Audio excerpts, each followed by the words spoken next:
রবিবারের শীতের দুপুরে খাওয়া দাওয়া করে কিন্তু আমরা বেরিয়ে পড়েছিলাম ভাঙড় গ্রামে। হ্যাঁ, তোমরা নিশ্চয়ই অনেকেই বুঝতে পারছো না যে গ্রামটা কোথায়। গ্রামটা কিন্তু তপন থানার অন্তর্গত, যেখানে হাজার বছরের পুরনো সেই মূর্তিটি পাওয়া গেছে। তপন থেকে কিন্তু বেশ অনেকটা পথ।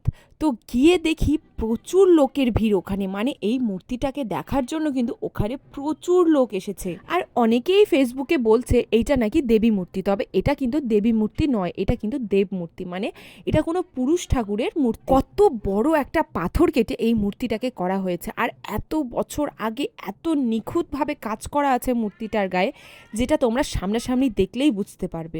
আমি জাস্ট মূর্তিটাকে সামনাসামনি একটা বার দেখার জন্য গেছিলাম যে মূর্তিটা সামনাসামনি দেখতে কিরকম।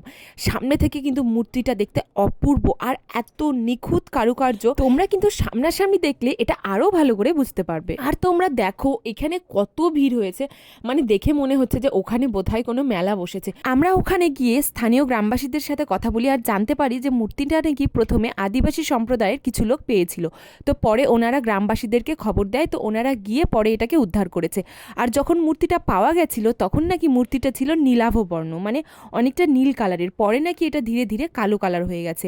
আর যেদিন মূর্তিটা পাওয়া গেছিল শুক্রবার, সেদিন নাকি ছিল কাল ভৈরবের আবির্ভাবের দিন। অনেকেই হয়তো ভাবছে যে মূর্তিটা তুলতে গিয়ে হয়তো এক সাইডের মাথাটা ভেঙে গেছে, কিন্তু না, আমি ওখানকার গ্রামবাসীদের থেকে শুনলাম যে এটা নাকি এরকমই ভাঙা ছিল।